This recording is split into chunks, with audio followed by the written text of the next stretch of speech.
we leave, you got any bets for us this weekend, brother? I was waiting for you to ask. Let's go. We can't let y'all leave without getting some bets. If you don't get your pen and paper out right now, pull up your DraftKings, whatever you need. My man has got some. We got some crazy fights this weekend too, because I want to hear if you got some for this Francis Ngannou Cyborg card, man. Okay, so first off, I love Francis Ngannou just like everyone else. I'm not touching him at minus 300. I think Kenan Ferreira is criminally underrated. I think how many guys has Ngannou fought that are actually bigger than him? There's a lot of variables. I'm not touching that. I'll be rooting for Ngannou. I'll be watching, but I am not touching that fight with at all. Not even for the underdog play. Nope, not touching. The underdog play is so the degeneracy in me just starts rumbling when I see stuff like that. Ngannou. I can't bet against Ngannou. Like, who's the best guy that Ferreira knocked out? Ryan Bader? Yeah, you got a point there, but he's huge. He's so big. I'll let you get to your picks. Let me not try to influence you with my degeneracy. Okay. You're doing a great job of being positive and be making bets. Talk about value underdogs this week. I'm going to switch over to UFC for a second. I'll probably get a lot of smack for this, but Robelis Despain, the 6'8" Cuban Taekwondo champion, out of long arms. I think we saw in the Waldo Cortez Acosta fight that if he gets taken down, he has no ability to get back up.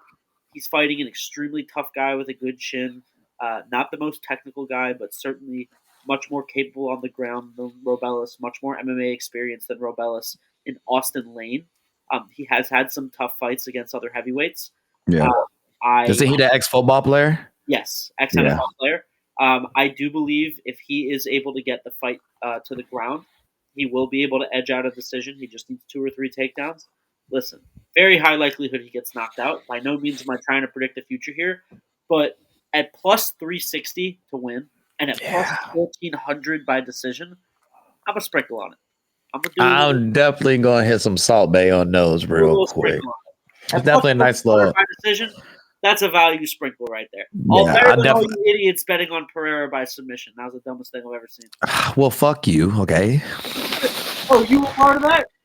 Yes! Sorry. We talked about it on the show. Oh, my bad. You're not an idiot. That was just misguided. It's okay. No, I was an idiot for taking that one. To think that Alex Pereira was even going to shoot for a takedown is actually insane. But the degenerate in me said, if it happens, you will be so upset that you did not try.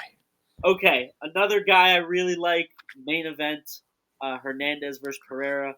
I'm riding with Michel Pereira, I'm riding with Michel Pereira all day. Hernandez is a beast. We have seen him struggle with strikers in the past. And listen, he's a great grappler, but you know who else is a great grappler in their own right? Michel Pereira. Do you know what Michel Pereira's takedown defense is throughout his UFC career? 97%. I'm about to say it's up there. He's one of the highest. He got one of the highest takedown accuracies. He's been taken down one time and he popped right back up. The dude is one of the better strikers in the UFC. He's explosive. He's athletic. Even coming up from 170, he's absolutely massive and jacked from 185. He's riding like an 8-fight win streak and a 4-fight first-round finish streak. He gets finishes all different kinds of ways. He guillotines guys. He rear naked chokes guys without even getting his hooks in. He knocks guys out cold on their ass. And listen, it wasn't so long ago, only a couple fights ago, Anthony Hernandez got knocked out by Kevin Holland, who has the worst wrestling in the freaking middleweight division.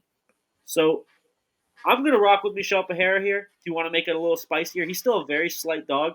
I managed to grab him at plus 140. Last I checked the lines, he's about a plus 110.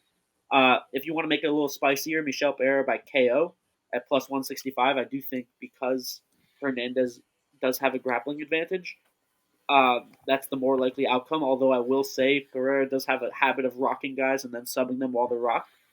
So what we saw with Jared Gooden 2 fights ago. Mm-hmm. I like and then some parlay pieces. These are like boosters. I like Rob Font, Kyler Phillips to go over the 2.5 rounds. So that's at minus 200. I like Charles Johnson to win his fight against Maderji. That's going to be minus 225. He really impressed me against Josh Van. I think he's criminally underrated. Shavkat's teammates fighting, Asu Almabayev. Anytime you see someone wearing either one of those little hats, one of the fluffy hats from Dagestan, beware. Yeah, that's all I need to see. So I'm going to throw it on Almabayev at minus 200. I think that's a steal. Brad Katona going against Matsumoto over 2.5. Both of those guys are decision machines. I like that as a parlay booster. Jocelyn Edwards versus Vidal. Even though the odds aren't great, the over 2.5 is almost a sure thing, minus 400. And then Martinez versus Adelian, again, 2 decision machines. Still around minus 400, but not a bad parlay booster there. Back to Asu Amabayev for a second. I like him to win by decision at plus 100. I think that's an excellent value. And then just to switch over to PFL Tour for a second, I didn't make too many bets on that card because it's a lot of unknowns before the main 3 title fights. Yeah. One fight I really like and one outcome I really like. I like Chris Cyborg at slight plus money, and Chris Cyborg by knockout I think is an excellent value. Larissa Pacheco's great. We saw her have a great performance against Kayla Harrison, and I think that's kind of the whole hype train she's riding. But we're talking about Cyborg here. That's the second best or third best, depending on where you rank Valentina, women in combat sports history. I think she's got dynamite in her hands, and I think if she touches Pacheco just right, she's going to go night-night. I think Pacheco won a lot of that fight against Harrison with her striking, and while Harrison does have a great ability to get fights to the ground, I think she's got Holly Holmes striking the same way she's got Holly Holmes judo. Sorry, not Holly Holmes. Ronda Rousey, excuse me. Yeah. So those are my picks for the week. And one other pick that I saw for next week. I know everyone's super high on Ila Topuria. I think the Topuria Max Holloway fight, if you're being generous, is a 50-50 fight. I'm a big Max fan. Yeah, it's a 50-50. Max simp. But Max is a plus 220 dog. I'm taking it for the knockout. My people would call that a chutzpah. I'm taking it for the knockout. I threw $150 on Max Holloway. Just money line, plus 220. And I think that's a no-brainer as far as getting good value out of your bets. I'm taking a money line on that one, and I'm taking it for the knockout because Max is a dog, and he's going to stand there and bang. And I think Topuria is going to fall into the same trap that Justin Gaethje did. But if you want great picks, listen to him. If you want to do some stupid shit, now listen to me. I'm taking all the women over on the rounds. It's 3. It's 3. But yeah, if you're real crazy, add everything he did and then listen to me, right? I'm taking all 3 women to go over. I put that in there. I'm literally going to go to the bathroom and not come out for 45 minutes. Okay. You can guess what I'm doing in there. You make your own decisions. I'm not watching those fights. I'm sorry. Very lackluster. I'm gonna watch. Nothing sexual. But I like that.